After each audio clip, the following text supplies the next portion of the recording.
미국 증시는요.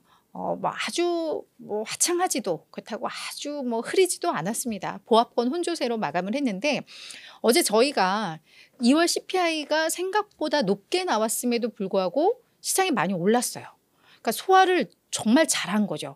어제 긍정적인 뉴스보다는 다소 부정적인 부담스러운 뉴스들이 많았음에도 불구하고 잘 극복해냈는데 결국은 오늘은 조금 그 부분에 대해서 좀 생각을 하는 뭐 그런 날이었던 것 같습니다. 다우지수는 0.1%이 와중에도 좀 올라줬고요.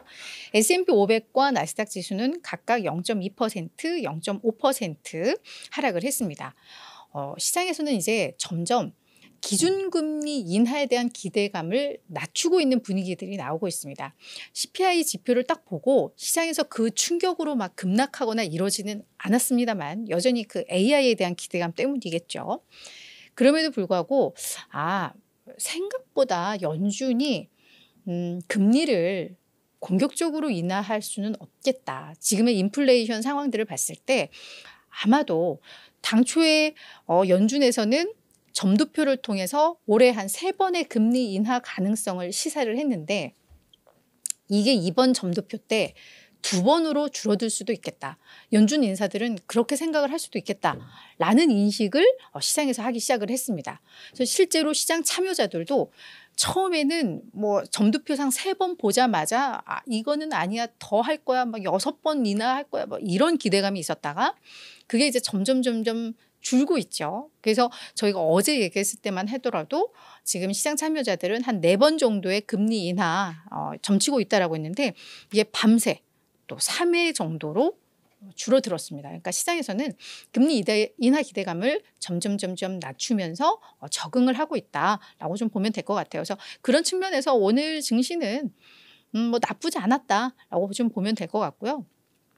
문제는 증시가 이렇게 뭐 사상 최고치를 경험하고 있지만 우리 서학 개미분들도 그렇게 크게 체감은 하지 못하실 것 같아요. 물론 엔비디아를 갖고 계신 분들은 제외이지만 그렇지 않은 분들 같은 경우에는 지수는 사상 최고치라는데 나는 내 계좌 까보면 그닥 이런 분들 많으시잖아요.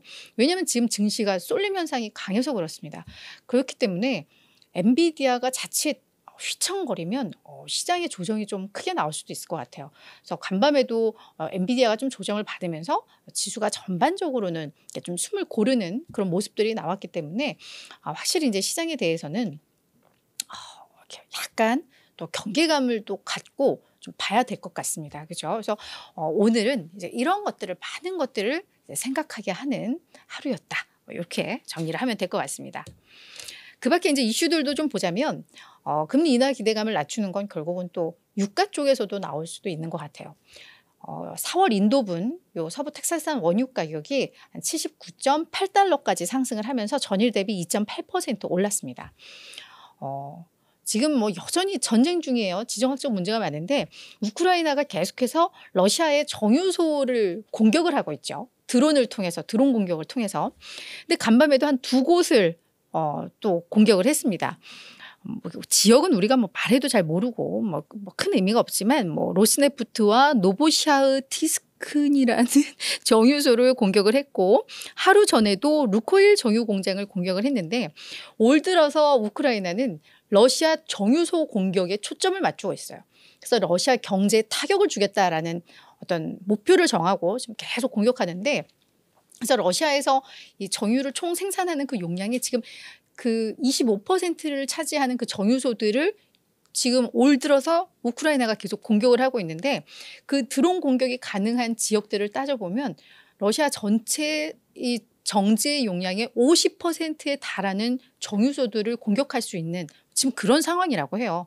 그렇기 때문에 이 내용이 나오면서 확실히 공급 쪽에 있어서 약간 문제가 될 수도 있겠다. 뭐 이 전쟁이 뭐 누가 옳다 이걸 떠나서 그냥 유가 측면에서 그런 측면에 있어서 이게 약간 압력을 받았죠. 유가가. 그러면서 오늘 유가가 많이 올랐고 이거는 앞으로 또 글로벌 인플레이션에 영향을 미치는 요소가 될 수 있기 때문에 그래서 이제 금리 인하 기대감은 점점점 좀 낮아지고 있다. 뭐 이렇게 또 정리가 될 것 같습니다.